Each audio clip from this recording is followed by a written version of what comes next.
Hello guys and welcome back to my new vlog. ഇന്നത്തെ vlog എന്താ വെച്ചാൽ അത് ബാക്കിൽ ആരൊക്കെ തല്ലണുണ്ട് കേട്ടോ. താത്ത ഈ കുട്ടികൾ തല്ലാണ് എന്തൊക്കെ അച്ചറുണ്ടാക്കിയിട്ടുണ്ട്, അതാണ് തല്ലണത്. അപ്പോൾ ഇന്നത്തെ വ്ളോഗ് എന്താണെന്ന് വെച്ചാൽ നമ്മൾ നോമ്പ് തുറന്നിരിക്കുമ്പോൾ ചെറിയ അനിയത്തിൻ്റെ മൂന്നാമത്തെ അനിയത്തി കോളേജിൽ എവിടെ നോമ്പ് തുറന്നൊക്കെ പറഞ്ഞ് പെരിന്തൽമണ്ണ പോയിക്കാണ്. അപ്പോൾ ഓളൊന്ന് പിക്ക് ചെയ്യാൻ വേണ്ടിയിട്ട് പോവുകയാണ്. ആദ്യം ഒറ്റക്ക് പോകുമെന്ന് വിചാരിച്ചു, പിന്നെ ഡാഡി പറഞ്ഞു എല്ലാവരും കൂടെ പോകുന്നു. അപ്പോൾ പെരിന്തൽമണ്ണ എന്തൊക്കെയാണ് തുറന്ന് കൊടുത്തരേ, കുറേ സോഡയും അച്ചാറ് അങ്ങനത്തെ സംഭവങ്ങളൊക്കെ. അപ്പോൾ അതൊക്കെ ഒന്ന് കാണാമെന്ന് വിചാരിച്ചു. അപ്പോൾ ഇന്ന് ഞാനാണ് ഡ്രൈവ് ചെയ്യണത്. മാത്രമല്ല ഇന്നത്തെ പ്രത്യേകത എന്താ വെച്ചാൽ നമ്മൾ ബൂബുവിനെ എടുത്തുകൊണ്ട് കേട്ടോ. ബൂബു ഇപ്പം എന്തായാലും വീട്ടിലില്ല. അപ്പോൾ ബൂബു ഒറ്റയ്ക്കല്ലേ എന്ന് വിചാരിച്ചിട്ട് ബൂബുവിനെ എടുത്തിട്ടാണ് പോകുന്നത്. പക്ഷേ ബൂബു കണ്ടോ, കണ്ണാടി ആ ഗ്ലാസിൻ്റെ സംഭവമല്ല അവിടെ കിടക്കണേ ഇല്ല കേട്ടോ. ഭയങ്കര പേടി.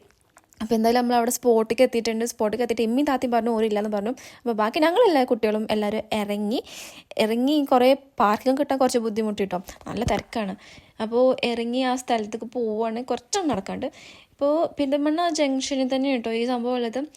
നോമ്പ് തുറന്ന് കഴിഞ്ഞാൽ തോന്നുന്നത് തുറക്കണത്. അപ്പോൾ കുറേ സോഡ അങ്ങനത്തെ ഒക്കെ ഉണ്ട്. കുറച്ച് അപ്പുറത്ത് മറ്റേ കോഴിക്കോട് ഐറ്റംസ് ഉണ്ട് കേട്ടോ, ചെമ്മീൻ, മറ്റേ കല്ലുമ്മക്കായ അങ്ങനത്തെ അതൊക്കെ ഉണ്ട്. അപ്പോൾ ഞങ്ങൾ ഓർഡർ ചെയ്തത് ഒരു കുടുക്ക സോഡ, മോര് സോഡ.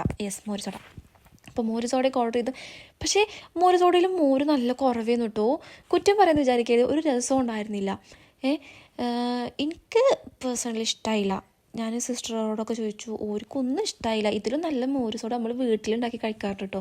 അപ്പോൾ ചേട്ടൻ മോര് സോഡ ഒന്ന് നന്നാക്കിക്കോ, തീരെ രസം ഉണ്ടായിരുന്നില്ല. പിന്നെ കുറച്ച് അച്ചാറും അതൊക്കെ എടുത്ത് ഞങ്ങൾ തിരിച്ച് പോവുകയാണ്. നമുക്ക് ആകെ കുറച്ച് സമയമുള്ളൂ കേട്ടോ.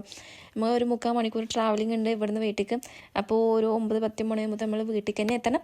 അപ്പോൾ നമ്മൾ കുട്ടികളൊക്കെ പെരുക്കി വണ്ടിൻ്റെ അടുത്തേക്ക് പോയി പിന്നെ നമ്മൾ നേരെ തിരിച്ച് വീട്ടിലേക്ക് പോയി. വേറെ എവിടെ ഇറങ്ങിയ ഒരു പരിപാടി ഒന്നുമില്ല. അപ്പോൾ ഇത്രയേ ഉള്ളൂ. അവിടുത്തെ ഒരു മരത്തിൻ്റെ വ്യൂ കേട്ടോ അതിനടുത്ത.